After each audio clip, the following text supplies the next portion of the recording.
আসসালামু আলাইকুম। আজকে আমাদের সাথে আছে হচ্ছে জিতু ভাই।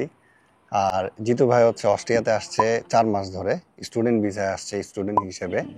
তো আজকের এই ভিডিওতে আমরা জিতু ভাইয়ের একদম কিভাবে সে অস্ট্রিয়াতে আসলো, কিভাবে কি করলো, একদম ডিটেলসে জিতু ভাইয়ের মুখ থেকে আমরা আজকে শোনার চেষ্টা করব।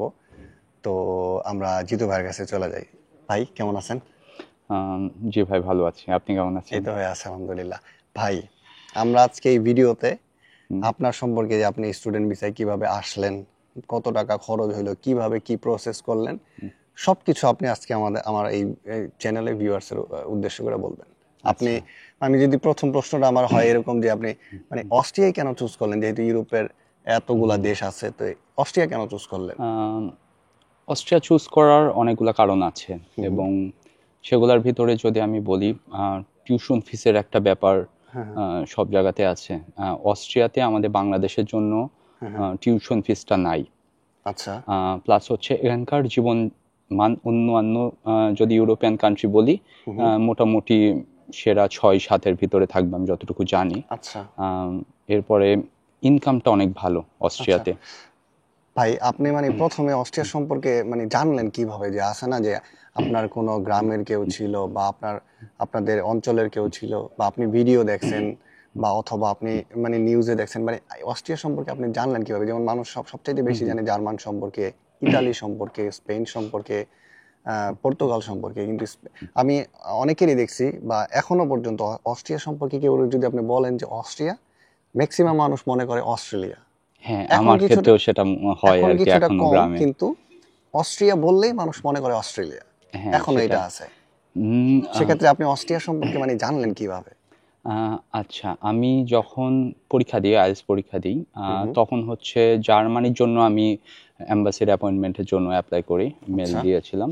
তো তখনকার এটা ছিল হচ্ছে আপনার 2 বছর পরে হচ্ছে জার্মানির অ্যাম্বাসিডার অ্যাপয়েন্টমেন্ট হ্যাঁ আসবে। হ্যাঁ তো হ্যাঁ। আমি সেক্ষেত্রে চিন্তা করলাম যে টিউশন ফিস কোথায় কোথায় নাই। হুম তো হুম আমি ইউরোপে টোটালি সার্চ দিলাম, হুম হুম হুম হুম সবগুলো দেশ সম্পর্কে হুম জানার হুম চেষ্টা করলাম যে কোন হুম কোন দেশে। দেখলাম যে জার্মানি আছে, হুম বললামই তো, হুম প্লাস হুম। হচ্ছে আরও কয়েকটা দেশ আছে। আচ্ছা।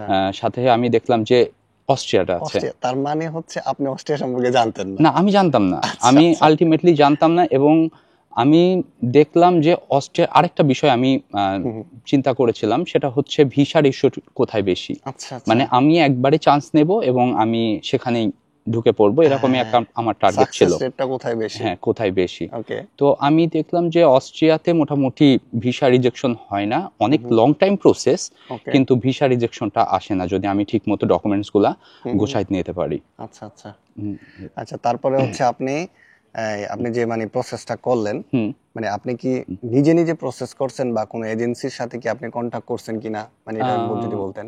আমি এজেন্সির সাথে কখনো কন্ট্যাক্ট করিনি। আচ্ছা। আমি প্রথমে নিজেই চেষ্টা করেছি। হুম হুম। চিন্তা করলাম যে আসলে এজেন্সিকে তো অনেক টাকা দিতে হয়, হ্যাঁ। আমি এজেন্সি যেটা পারে আমি কেন পারবো না, হুম হুম সেম হুম জিনিসই হুম আমার এটাই মনে হয় হুম সবসময়। হুম হুম হুম। এবং আমি ওইভাবেই অ্যাপ্লাই করেছি। আর এর সাথে হ্যাঁ, হ্যাঁ। অনেকগুলা গ্রুপ ছিল, হুম হুম। কয়েকজনের সাথে আমি হেল্প নিয়েছি, আচ্ছা সহযোগিতা আচ্ছা। অবশ্যই নিয়েছি। আম, এইভাবেই আমি আসলে নিজে নিজে প্রসেস করে মানে এসেছি। আছে না যে আপনি মনে করেন, আপনি চিন্তা করলেন যে আপনি স্টুডেন্ট ভিসায় যাবেন, কোনো এজেন্সির সাথে মানে কোনো কখনো কি কথাও বলেন নাই, বা এরকম আহ, হয় নাই যে অনেকের সময় আমি অনেকের থেকে শুনছি এরকম যে নিজে নিজে প্রসেস করে আসছে, কিন্তু অনেক এজেন্সির সাথে কন্ট্যাক্ট করছিল, দেখা গেছে এজেন্সিরা, কোনো এজেন্সি বলছে যে 10 লাখ লাগবে, 15 লাখ, 15 লাখ লাগবে, কোনো এজেন্সি বলছে যে অস্ট্রিয়ার ক্ষেত্রে টিউশন ফি লাগবে। তো তারপরে দেখা গেছে যে এজেন্সিরা জানে না বলে তারা নিজে নিজে প্রসেস করে আসছে, বা বেশি টাকা চায় দেখে। তো আপনার আহ, ক্ষেত্রে এমন কোনো ঘটনা আছে কিনা? আসলে না, মানে হচ্ছে আমি ভালো মতোই মোটামুটি খোঁজ খবর নিয়েছিলাম যে হুম অস্ট্রিয়ার বিষয়ে খুব একটা ভালো এজেন্সি নাই। হুম হুম এরপরের আরেকটা বিষয় ছিল যে অস্ট্রিয়ার প্রসেসটা আমি জার্মানির মতো নিজে নিজেই করা যায়, হুম যদি হুম সবকিছু ডকুমেন্টস নিজে রেডি করা যায়, হুম হুম তাহলে অস্ট্রিয়ার ভিসাটা রিজেকশন হবে না। আমি এতটুকু মোটামুটি খোঁজ খবর পেয়ে হুম হুম গেছিলাম গ্রুপে, এবং হুম হুম। আরো কয়েকজন আমার শুভাকাঙ্ক্ষী ছিল আচ্ছা তাদের আচ্ছা। মাধ্যমে। আচ্ছা, আপনি আসছেন হচ্ছে মাস্টার্স করতে, তাই না? হ্যাঁ, ভাই, মাস্টার্সে। আপনার একদম প্রথম যখন আপনি প্ল্যান করছিলেন যে আমি এখন একদম ফুললি হুম মানে আমি করলাম, প্ল্যান করলাম যে এখন থেকে আমি অস্ট্রিয়াতে যাব, হুম। তখন থেকে আপনার অস্ট্রিয়াতে আসা পর্যন্ত সময় কেমন লাগছে? যার প্রথমে আমি আইএলটিএস দিয়েছিলাম হচ্ছে এপ্রিলে। আচ্ছা, 2023-এর। 2023 ওকে। তো এপ্রিলের পর থেকে আমি ওই যে ঘাটাঘাটি করলাম বিভিন্ন দেশ নিয়ে। আমি ইউনিভার্সিটি অফ ইন্সবুর্গে লিগালাইজেশন ছাড়াই অ্যাপ্লাই করেছিলাম। ওকে। অ্যাপ্লাই করার পরে আমি দেখলাম যে কন্ডিশনাল লেটার আমার আসলো। কন্ডিশনাল লেটার আসলো, যে বললো যে লিগালাইজড ডকুমেন্টস তুমি সেন্ড করো। তো আমার তো লিগালাইজড ডকুমেন্টস না। তো তারপর আমি চিন্তা করলাম না আমার হবে। আচ্ছা, আমি তারপরে লিগালাইজেশনে দিয়ে দিই ডকুমেন্টস, এবং দেওয়ার পরে অনেকদিন সময় লাগে, 3-4 মাস লিগালাইজেশন হতে, তারপরে আবার অ্যাপ্লাই করার পরে এম্বাসি ডেট পাওয়া নিয়ে একটা সমস্যা, অফার লেটার পাওয়া নিয়ে একটা সমস্যা, ইন্ডিয়ান ভিসা নিয়ে একটা সমস্যা, প্লাস হচ্ছে আপনার এখানকার অ্যাকোমোডেশন সব থেকে এটাও অনেক একটা বড় সমস্যা বলে আমি মনে করি। এগুলা করতে মোটামুটি 2 বছরই, মানে 2025-এর মার্চের 10 তারিখে আমি অস্ট্রিয়াতে পৌঁছালাম। প্ল্যান করার থেকে 2 বছর সময় লাগছে এখানে আসা পর্যন্ত। 2 বছর লেগে গেছে। আচ্ছা ভাই, আপনি কি এর মধ্যে সবচাইতে কঠিন যে জায়গায় মানে কঠিন স্ট্রাগলটা ফেস করছেন ওইটা কোন জায়গাগুলো, মানে 2-3টা যদি বলতেন যে হ্যাঁ ইন্ডিয়ান ভিসা আমি নিতে আমার সবচেয়ে বেশি স্ট্রাগল করা লাগছে, অথবা আমার ওই ওই জিনিস ওই জায়গাটাতে বেশি মানে আমার স্ট্রাগল করা লাগছে, এমন 2-1টা পয়েন্ট যদি আপনি বলতেন যে হ্যাঁ কেউ যদি প্রসেস করে এই জায়গাগুলোতে যদি এইভাবে করে তাহলে তাদের জন্য ভালো হয়, এই জায়গাগুলো যদি একটু গাইড করেন এই ভিউয়ার্সদের। আচ্ছা, প্রসেস তো একটু লেন্দি, তো আমি যদি সংক্ষেপে বলি সেক্ষেত্রে ইন্ডিয়ান বলতে যে এম্বাসি আছে ইন্ডিয়াতে, অস্ট্রিয়ান এম্বাসি, ওখান থেকে আপনার ইটা নেওয়াটা কঠিন, মানে হচ্ছে আপনার কি বলা হয় ওই এম্বাসি ডেটটা নেওয়াটা কঠিন। তো ডেটটা অনেক দেরিতে হয়। অফার লেটার দেখা গেল আছে হচ্ছে আপনার এই সেমিস্টারের সামার পর্যন্ত, কিন্তু অফার লেটার এখন 2 সেমিস্টারে দিচ্ছে, অনেক ইউনিভার্সিটি দেখলাম যে 3 সেমিস্টারে দিচ্ছে। তো প্রথম সেমিস্টারে আপনি ঢুকতে পারতেছেন না কারণ এম্বাসি ডেটের কারণে। তো আমার গত বছরের সেপ্টেম্বরে আসার কথা, আমি এম্বাসি ডেট পাই অক্টোবরের 8 তারিখ। মানে আপনার যেদিন থেকে ক্লাস তারপরে পাইছেন হচ্ছে এম্বাসি ডেট, তার মানে হচ্ছে আপনি পরের সেমিস্টার আসতে হয়েছে। হ্যাঁ, পরের সেমিস্টারে আমি আসতে হয়েছে। আচ্ছা, এখন আপনার কাছে এরকম কোনো টিপস বা ট্রিক্স আছে কিনা যে ভাই এই পথে যদি যায়, এই ট্রিক্সগুলো যদি সে অ্যাপ্লাই করে তাহলে সে এমবাসি ডেটটা পাবে, এরকম কোনো ট্রিক্স আছে বা না? এমবাসি ডেটটা আসলে এটা কারো হাতে নাই, এমবাসিকে মেল দিয়ে এমবাসি ডেটটা নিতে হবে উইথ অফার লেটার। তবে প্রসেসটা একটু শর্ট করে নেওয়া যায় যদি কেউ যদি সিস্টেমেটিক চলে। যেমন আইএলস এর আগেই হচ্ছে, মানে যদি টার্গেট রাখে যে আমি অস্ট্রিয়াতে আসবো, তাহলে তাকে দেখতে হবে সেকশন ইউনিভার্সিটি কোন ইউনিভার্সিটিতে পড়াশোনা করতেছে, সেকশন এ কি সেকশন বি। সেকশন বি তে এখন আর বাংলাদেশ থেকে নিচ্ছে না, সেকশন এ তেই আসতে হবে। তাহলে তাদের হচ্ছে আইএলস এর প্রিপারেশন নিতে নিতে যার হচ্ছে যদি মাস্টার্সে আসে সেক্ষেত্রে হচ্ছে আপনার অনার্সের সার্টিফিকেট লিগালাইজেশন দিয়ে ফেলতে হবে। অনার্সের সার্টিফিকেট লিগালাইজেশনে 4 মাস 5 মাস সময় লেগে যাচ্ছে। তো এদিকে আইএলসটাও হয়ে যাচ্ছে, ওদিকে আপনার ডকুমেন্টসও রেডি হয়ে যাচ্ছে। এরপরে আপনি অ্যাপ্লাই করলেন, প্রথম সেমিস্টার মিস গেল, দ্বিতীয় সেমিস্টারে আপনি চলে আসতে পারবেন। মোটামুটি 1 থেকে 1.5 বছরের যদি হিসাব করি, আইএলস এর পরে 1 বছরের হিসাব করলে সে চলে আসতে পারবে, আমি মনে করি আর কি।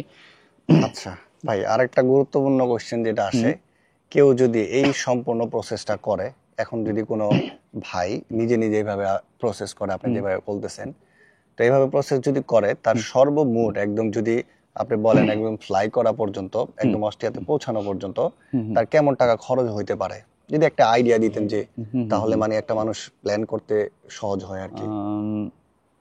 যদি এটা ডিপেন্ড করে যে সে ব্যাংক থেকে লোন নিচ্ছে কিনা। আমার যেমন ব্যাংক থেকে লোন নেওয়া লেগেছিল 22 লাখ টাকা মতো আমি দেখিয়েছি।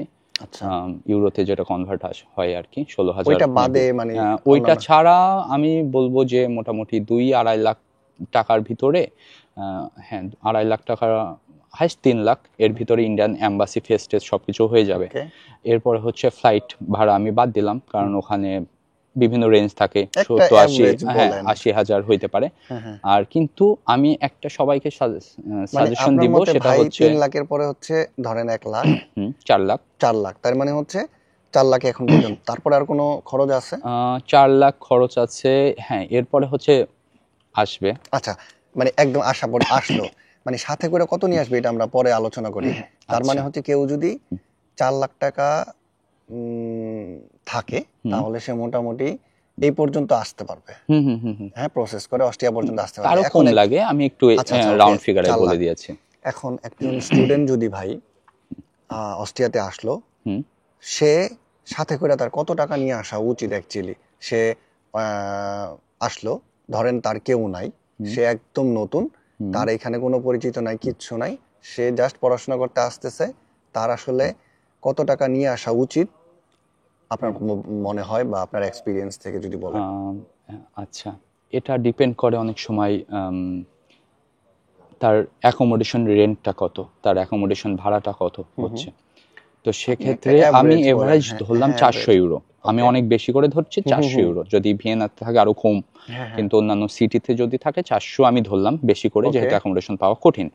তো 400 প্লাস হচ্ছে আপনার হেলথ ইন্স্যুরেন্স আছে, তারপরে হচ্ছে যদি কিমা টিকিট করার লাগে, অথবা যদি ট্রান্সপোর্টেশনের যে সিটির ভিতরে যদি হয় সেটা একটা খরচ। তো আমি বলবো যে 600 650 euro per month, 650 euro per month তার খরচ হবে তার খরচ হবে। সাড়ে এখন ছয়শো ইউরো বাংলা টাকা একটু বইলা দিলে মনে হয় ভালো হয়। বাংলা টাকা এটা এক প্রায় ইউরো 142 এখন, আজকে 1 ইউরো সমান। 44-50 মনে হয় ও মাই গড, আজকের। আচ্ছা। আচ্ছা, তার মানে হচ্ছে আপনি যদি 40ও ধরেন, হুম, এই টাকাটা কিন্তু গিয়া দাঁড়ায় প্রায় 80-90 হাজার, হ্যাঁ আরো বেশি, হ্যাঁ 90 হাজারের মতো। হ্যাঁ। তো তার মানে হচ্ছে একজন 1 মাস যদি এখানে সার্ভাইভ করতে চায় একদম মানে হুম হুম কোনো রকম ভাবে, তাহলে তার মোটামুটি কোনো রকম ভাবে সার্ভাইভ যদি করতে চায় 90 হাজার টাকা তার লাগবে। তো কয় মাসের মানে সার্ভাইভ করার মতো টাকা আসলে নিয়ে আসা উচিত? 5 মাসের অবশ্যই 5 মাস অবশ্যই। মানে 5 লাখ টাকা। হ্যাঁ, 4 লাখ নিয়ে আসলে আমার মনে হয়, 4 থেকে 4.5 লাখ টাকা নিয়ে আসলে ওখান থেকে কনভার্ট করে ইউরোতে আমার মনে হয় বেস্ট। কারণ আসলে আমিও ভুক্তভোগী, আমি কি বলবো, হুম। আমি এনেছিলাম টোটাল 2,86,000 টাকা। ওকে। তো এখান থেকে আমার জন্য সার্ভাইভ করা একটু প্রথম দিকের দিকে আমার কঠিন একটু হয়ে খরচ বেশি হয়েছে, হুম হুম। যেহেতু আমি অনেক দূরের সিটিতে থাকতাম। ওকে ওকে। আমার রেন্ট অনেক বেশি ছিল, আবার ট্রান্সপোর্টেশন এই সিটি থেকে ওই সিটি। তো মোটামুটি 4 লাখ 4.5 লাখ টাকা আমি বলবো যে অবশ্যই, যে আচ্ছা বেশি নিয়ে আসতে পারবে তার জন্য ভালো, অবশ্যই সে ব্যাক পাঠাইতে পারবে, আচ্ছা এটা আচ্ছা হচ্ছে বড় সুবিধা। আচ্ছা, আরেকটা ব্যাপার হচ্ছে যেটা গুরুত্বপূর্ণ একটা বিষয়, একজন স্টুডেন্ট হুম সে আসলো ভাই, ঠিক আছে, হুম আসার পরে, তো আপনার মতে একজন স্টুডেন্ট এখানে আসার পরে আপনার কি মনে হয় যে সে কয় মাস সময় লাগতে পারে তার কাজ ম্যানেজ করা?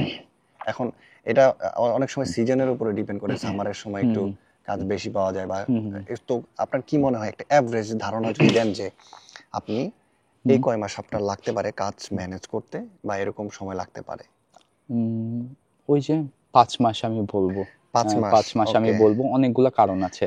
এখানে আসার পরে আরবির জন্য অ্যাপ্লিকেশন, হ্যাঁ 1 মাস ধরলাম আসার পরে সব প্রসেসগুলো হতে, ওকে। তারপরে বিভিন্ন জায়গায় অ্যাপ্লাই করা। হুম হুম প্রথম ফ্রেশার দেখে অনেক সময় নেয় না, হুম হুম হুম এক্সপিরিয়েন্স নাই। হুম হুম। প্লাস হচ্ছে ল্যাঙ্গুয়েজটা অনেক বিশাল ম্যাটার ব্যাপার। এখানে, হ্যাঁ, যেটা হুম আমারও প্রবলেম। তো এই কারণগুলোর কারণে আসলে অনেক কঠিন হয়ে যায় অনেক হুম সময়। বিভিন্ন সিটি যেমন গ্রাজে হুম হুম যদি বলি, তারপরে ইন্সবার্গে যদি বলি, হুম। অথবা লিঞ্জের কথাও যদি বলি, সেক্ষেত্রে আপনার জব ক্রাইসিস প্রচুর। আচ্ছা, মানে ওইখানে ধরেন আপনি একজন ইন্সবুর্গে যদি একজন স্টুডেন্ট আসে, গ্রাজে যদি আসে, সালজবুর্গে যদি আসে, বা লিঞ্জে যদি আসে, হুম আপনার মতে হুম। সেখানে কি পরিমাণ সময় লাগতে পারে কাজ ম্যানেজ করতে, একটা স্টেবল একটা কাজ? মানে ওই খুবই খুচরা কাজ না, যেটা মনে করেন হ্যাঁ হ্যাঁ, সপ্তাহে একদিন, বুঝতে 15 পেরেছি, দিনে 20 ঘন্টার একদিন। হ্যাঁ, 20 ঘন্টার। মিনিমাম 20 ঘন্টার একটা কাজ যদি ম্যানেজ হ্যাঁ। করতে চায় একদম স্টেবল ভাবে, এমন না যে আজকে ডাকলাম কালকে ডাকলাম না তাহলে, হুম। এমন না, আচ্ছা, কেমন সময় লাগতে পারে? সেক্ষেত্রে সালজবুর্গের অবস্থা আমি যতটুকু জানি সেটা হচ্ছে ভালো। ওখানে জব মোটামুটি অ্যাভেলেবল, আমি যতটুকু দেখেছি ওকে। বিভিন্ন স্টুডেন্টদের হুম সাথে হুম কথা বলে, এবং আমার ফ্রেন্ডও আছে ওখানে। হুম হুম। ভিয়েনার অবস্থা সব থেকে ভালো, আমি হ্যাঁ এটা বলতে পারি। আর আদার্স যে সিটিগুলো হ্যাঁ আছে হ্যাঁ। ডিপেন্ড করে আসলে। আচ্ছা। এখন আপনি জব, দেখা গেল আমার 2টা ফ্রেন্ড জব পেয়ে গেছে হুম হুম আসার পরেই, তারা প্রথম মাসে পেয়েছে। হুম হুম এবং আমরা হচ্ছে অনেকজন আছি যারা 4 মাস চলতেছে, 4.5 মাস চলতেছে, এখন আমি 4-5 জনকে চিনি, খুব বেশি তো আসে নাই। হুম। লিঞ্চের কথা যদি আমি হ্যাঁ বলি, হ্যাঁ। আমি যে কেউতে পড়াশোনা করি, আচ্ছা। সেক্ষেত্রে আপনার মোটামুটি তারা এখনো জব পায় নাই, 4 মাস হয়ে গেছে। ওকে, তো এখন এইভাবে হিসাবটা করতে হবে আসলে। আচ্ছা। তার মানে হচ্ছে ভাইয়ের কথা মতে কেউ যদি ভিয়েনাতে আসে তাহলে তার জব পাওয়ার পসিবিলিটি অনেক বেশি, এবং সে মোটামুটি সহজেই নিজের খরচটা নিজে বেয়ার করতে পারবে, তাই না? অবশ্যই আর আমি বলবো ইউনিভার্সিটি অফ ভিয়েনা হলে সবচেয়ে সবার বেটার জন্য হয়। বেস্ট হয়। হ্যাঁ, আচ্ছা ভাই, এখন অথবা আপনার ভিয়েনার কোনো আপনার ইউনিভার্সিটি। এই অস্ট্রিয়াতে মানে আসার পরে কোন জিনিসগুলো আপনি সবচেয়ে বেশি স্ট্রাগল ফেস করছেন? কয়েকটা জিনিস যদি আপনি শেয়ার করতেন তাহলে মানে ভিউয়ারদের আচ্ছা, সুবিধা হইতো, যে আমরা যাওয়ার পরে এই জিনিসগুলো আমরা আরো যাতে মানে আগে থেকে বুঝতে পারি বা জানতে পারি। এটা সব থেকে বেশি প্রবলেম, সেটা ল্যাঙ্গুয়েজ। আমি ওকে। বলবো অবশ্যই ল্যাঙ্গুয়েজটা যে যত পারবে হ্যাঁ, সে জার্মান ল্যাঙ্গুয়েজটা শিখে আসা উচিত। হ্যাঁ। আম, এরপরে হচ্ছে আমার যেটা কঠিন মনে হয়েছে সেটা আমি যদি বলি, জব ম্যানেজ করাটা, ওকে। এটা কঠিন মনে হয়েছে। প্লাস হচ্ছে আমি একটু দেরি করে এসেছিলাম, আমার মার্চের 1 তারিখ থেকে ক্লাস শুরু হয়ে গেছে, হুম। তো আমি অনেক সাবজেক্ট পাই নাই, হ্যাঁ। যার কারণে আমি কয়েকটা সাবজেক্ট নিয়েছি এবং ওই সাবজেক্টগুলো আমার কাছে মানে খুবই হার্ড লেগেছে। ইভেন পড়াশোনা প্রথম সেমিস্টার আমার ঠিক মতো করা হয়নি সত্যি কথা ওকে। বলতে, কারণ আমি এত পরিমাণ স্ট্রেসের উপর দিয়ে গেছি, ওকে। স্ট্রেসগুলো আসলে খুবই কঠিন ছিল হুম, নেওয়াটা। হুম, হুম। তো আমি যার কারণে প্রথম সেমিস্টারে একটু ঝামেলা হয়েছে, তবে এরপরে সেমিস্টার থেকে আশা করছি ঠিক করে নেব। ওকে। আর কঠিন বলতে অবশ্যই ল্যাঙ্গুয়েজ। আচ্ছা, তার মানে অবশ্যই। হচ্ছে আপনি বলতেছেন যে প্রথম পর্যায়ে সবকিছু ম্যানেজ করে পড়াশোনাটা, আরেকটা ব্যাপার হচ্ছে ল্যাঙ্গুয়েজ। দেখেন এখন আরেকটা ব্যাপার হচ্ছে, দেখেন আপনি প্রথম যে 2 বছরের প্রসেসের কথা বললেন, এই সময় কিন্তু অনেক অনেক প্রচুর পরিমাণে সময় থাকে মানে অন্যান্য অ্যাক্টিভিটিস করার। কেউ কিন্তু যদি চায় এই 2 বছরের মধ্যে বেআইনস পর্যন্ত অন্যান্য কাজ করে কমপ্লিট করতে পারে, হ্যাঁ, তারা কিন্তু অবশ্যই। এখন স্ট্রেসে থাকে, নানান কিছু চিন্তা করে, নানান কিছু যে ওই কিভাবে কি আশয় বিষয় হাবি যাবি নানান কিছু নিয়ে মানে স্ট্রেসের মধ্যে থাকে। কিন্তু ল্যাঙ্গুয়েজে যদি দিকে ফোকাস দেয়, আমার মনে হয় কেউ কোনো স্টুডেন্ট যদি মিনিমাম আইনসও করে আসে, A1ও করে আসে, তাহলে তার জব পাওয়ার পসিবিলিটি প্রায় 50% বেড়ে যায়। অবশ্যই। কারণ হচ্ছে সবাই হচ্ছে ল্যাঙ্গুয়েজ জানে না, এর মধ্যে আপনি একজন যে কিনা আইনস জানেন, এর হ্যাঁ, মধ্যে ল্যাঙ্গুয়েজটা আপনার জানেন। মানে ল্যাঙ্গুয়েজ ছাড়াও তো হয়ে যায়, কিন্তু এই ল্যাঙ্গুয়েজ যদি আইনস থাকে মিনিমাম, আপনার জব পাওয়ার পসিবিলিটি ডাবল কি ট্রিপল হয়ে যায়, তাই না হ্যাঁ, ভাই? হ্যাঁ, অনেক যেমন সবাই বেশি, অ্যাপ্লাই অনেক করলো বেশি। যে ল্যাঙ্গুয়েজ নাই, এর মধ্যে একজন যে ইংলিশও জানে, যেহেতু সবাই ইংলিশ জানে, ইংলিশও জানে প্লাস A1 ডয়েস জানে, তো এটা তো যে কেউ তারাই সিলেক্ট করবে, তাই না?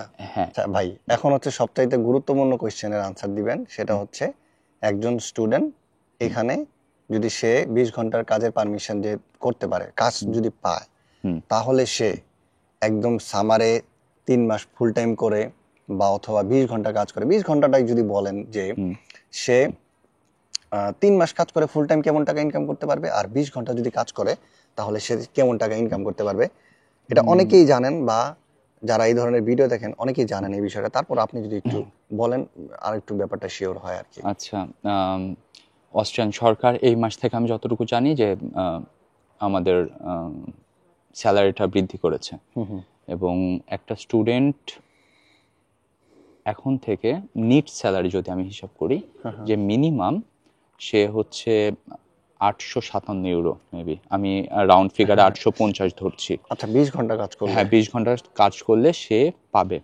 857। হ্যাঁ আচ্ছা, 850 ধরেন রাউন্ড আচ্ছা, ফিগার। 850 দিলাম ভাই, 850 যদি সে ইনকাম করে, এটা বাংলা টাকায় কেমন আসবে? এটা একটু হিসাব করতে হবে। তার মানে 1,20,000 1000-এর মতো ভাই। হ্যাঁ, এরকমই সামথিং হবে। 1,20,000 টাকা সে যদি জাস্ট পড়াশোনার পাশাপাশি 20 ঘন্টা কাজ করে।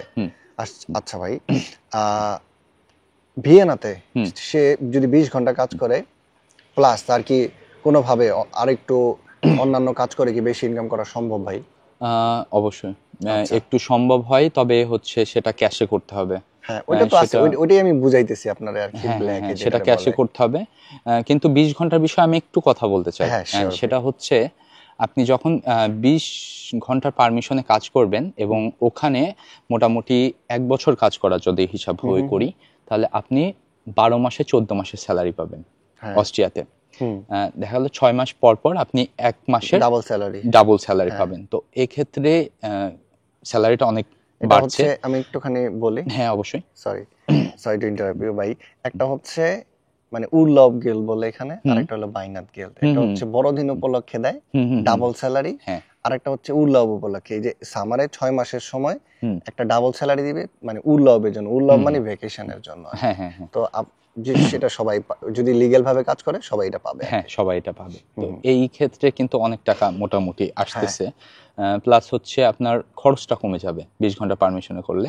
আপনার ইন্স্যুরেন্সের স্টুডেন্ট হিসাবে 73 ইউরো, 73 সামথিং কোম্পানি দিবে। সেটা কোম্পানি আপনাকে বেয়ার করছে। আচ্ছা, তাহলে মোটামুটি আপনার খরচটা কমতেছে, প্লাস হচ্ছে আপনি স্যালারি অনেক ভালো পাচ্ছেন।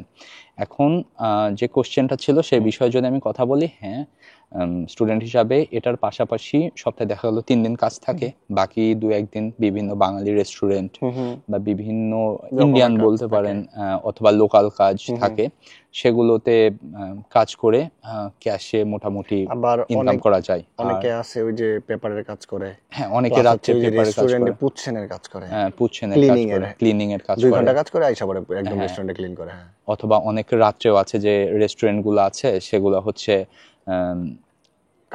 কাজ শেষের পরে ক্লিন করে দিয়ে চলে আসে। তো এরকম কিছু বিষয় এখানে আছে যেগুলো ভাবে ইনকাম করা যায়। আচ্ছা, এখন যদি কেউ কাজ পায় ভাই, তাহলে কি সে একদম ফুলি ভাবে সার্ভাইভ করতে পারবে পড়াশোনার পাশাপাশি? 100% আমি এটা বলবো, কাজ পাইলে ভাই পারবে। আপনি পড়াশোনার পাশাপাশি ভিয়েনাতে একজন স্টুডেন্ট এভাবে যদি শুধু ফুল টাইম মানে হাফ টাইম কাজ করে, অন্যান্য অপরচুনিটির কথা বাদই দিলাম, তাহলে সে কি পরিমাণ টাকা সেভিংস করতে পারবে বা বাসায় দিতে পারবে বা তার কাছে রাখতে পারবে? যদি হিসাব করি যে ভিয়েনার কথা, 300 ইউরোর মধ্যে আশা করি সে বাসা খরচটা দিতে পারবে। 300-র ভিতরে আমি একটু বেশি করে ধরলাম, 250 থেকে 300 আর কি, এটাই মোটামুটি এভারেজ খরচ হয়। প্লাস হচ্ছে আপনার 10 ইউরো যেটা, ওটা হচ্ছে আপনার মোবাইল খরচ সিমের জন্য। প্লাস হচ্ছে ট্রান্সপোর্টেশনের যে খরচটা, মেবি আমি জানি না ভিয়েনাতে কথাও, কারণ আমার ফুল অস্ট্রিয়া টিকিট করা আছে। টোটাল আপনি বলা যায় না ভাই এরকম 450 থেকে 500-র মধ্যে কমপ্লিট? হ্যাঁ 500 ধরি আমরা, 500-র ভিতরে আশা করি কমপ্লিট হবে। 500 সুন্দরভাবে কমপ্লিট হবে। হ্যাঁ 500 কমপ্লিট হবে। 500 যদি কেউর খরচ হয় তাহলে কিন্তু তার কাছে মোটামুটি প্রায় 350-র মতো থাকে, আরো বেশি। 350 টাকা প্রায় 50,000 টাকা। সো একজন স্টুডেন্ট জাস্ট হাফ টাইম কাজ করে পড়াশোনার পাশাপাশি সে কিন্তু 50,000 টাকা সেভিংস করতে পারে। তো এটা কি আসলে আপনার মতামত কি এই সম্পর্কটাতে? হ্যাঁ অবশ্যই 350 সে মোটামুটি সেভিংস করতে পারবে। সে যদি সামারের মধ্যে তো অবশ্যই সে আরো বেশি টাকা, কারণ অনেকেই আছে আমার জানা মতে সারা বছরই তারা ফুল টাইম কাজ করে এবং সারা বছরই প্রায় 2000 উপরে ইনকাম করে, প্লাস পড়াশোনাও করে। অনেকেই আছে আমার জানা মতে। তো আপনি যদি বেশি কর্মঠ হন তাহলে কিন্তু ফুল টাইম কাজ করে প্রায় প্রতি মাসে 3 লাখ টাকা ইনকামও করে, প্লাস পড়াশোনা করে, অনেকে আছে। তো ভাই আপনি কি আরো কিছু বলতে চান? ভিডিওটা অলরেডি অনেক লং হয়ে গেছে মনে হয়। আচ্ছা, বলতে চাই যারা দর্শক আছে বা যারা ভিডিওটা দেখছে তাদের জন্য বলবো যে আপনারা যদি স্টেপ বাই প্রসেস গুলা সবকিছু স্টুডেন্ট হিসাবে, আমি বলতে চাই যে স্টুডেন্ট হিসাবে যদি আসতে চান, স্টেপগুলো খুব সুন্দর করে ফলো করে আসলে আমার মনে হয় ভিসা রিজেকশন হবে না। এবং যদি আপনাদের কোনো কোশ্চেন থাকে, যদি আমাদের কথোপকথনের ভিতরে আপনাদের যদি কোনো কোশ্চেন থেকে থাকে, সেক্ষেত্রে আপনারা কমেন্টে জানান ভাইয়ের ভিডিওর নিচে। আশা করি এরপরে আপনাদের কমেন্ট নিয়ে আমরা আরেকদিন বসে ভিডিও বানিয়ে দেব। হ্যাঁ, আপনাদের যদি কারো কোনো প্রশ্ন থাকে, যেমন আপনারা অনেকেই মানে এই আমাদের এই কথোপকথনের মধ্যে অনেক প্রশ্ন থাকতে পারে, এই প্রশ্নগুলোর কমেন্টস আকারে আপনারা দিতে পারেন, কমেন্টসে লিখতে পারেন। ওই কমেন্টসগুলোর ওই প্রশ্নগুলোর ভিত্তিতে আমরা আরেকটা নতুন ভিডিও নিয়ে আসবো এই জিতু ভাইয়ের সাথে। তো আজকের ভিডিওটা ভাই এই পর্যন্তই থাক। হ্যাঁ, আজকের ভিডিওটা এই পর্যন্তই থাক। সবাই ভালো থাকবেন। আসসালামু আলাইকুম। আসসালামু আলাইকুম।